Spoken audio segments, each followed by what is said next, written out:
बावजूद अपने अंदर कसरत से पाए जाने वाले गैर मारूफ अल्फाज और जुमलों की बिना पर बड़ी हद तक मशकूक हैसियत की हामिल है।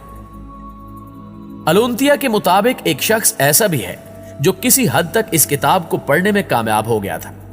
अलबत्ता ज़माने कदीम से ताल्लुक होने की बिना पर मज़कूरा शख्स का पूरा नामो नसब तो रिकॉर्ड का हिस्सा नहीं रहा,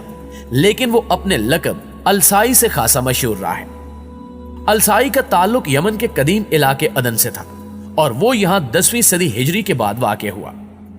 तारीखी हवालों से अलसाई के लक़ब से मशहूर इस शख्स की जानिब से इब्तिदा में जब इस किताब के बाज़ ऐसे हिस्सों को हासिल करके उन पर अमल की कोशिश की गई थी जो काफी मशकूक होने के अलावा मतरूक हो गए थे, तो इसे पहले जिन्नात की जानिब से इस काम को रोकने की कोशिश की गई थी। अलसाई का ताल्लुक किसी हद तक रूहानी अमलियात से रहा था, इसलिए वो इस बात से अच्छी तरह आगाह था कि जिन्नात की जानिब से इसे इस काम से रोकने के लिए किस किस्म के हथकंडे इस्तेमाल किए जा सकते हैं।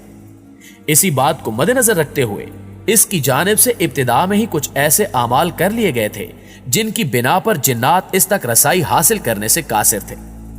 इसी वजह से वो चंद कवीउल जुस्सा जिन्नात को काबू करने के आखिरी मरहले तक पहुंच चुका था, लेकिन यहां पर जिन्नात ने इसे मात दे दी।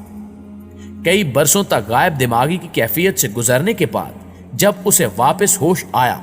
तो उसकी जानिब से बताई जाने वाली तफसील से यह मालूम हो सका था कि इसके साथ क्या हुआ था।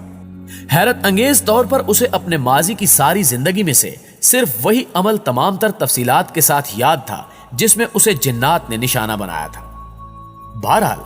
अलसाई से मिलने वाली मालूमात के मुताबिक जिन्नात को काबू करने के आखिरी मरहले में उसे पाक साफ होकर कब्रिस्तान के एक खास मकाम पर पहुंचकर चिल्ला काटना था। यही बात अलसाई को ले डूबी, क्योंकि वो रात के वक्त जब कब्रिस्तान पहुंचा तो वहां शदीद अंधेरा छाया हुआ था। अगरचे अलसाई कब्रिस्तान में फूंक फूंक कर कदम रख रहा था, लेकिन एक मकाम पर वो एक ऐसी कब्र पर अपना कदम जमा बैठा जो अगरचे ज्यादा पुरानी तो नहीं थी,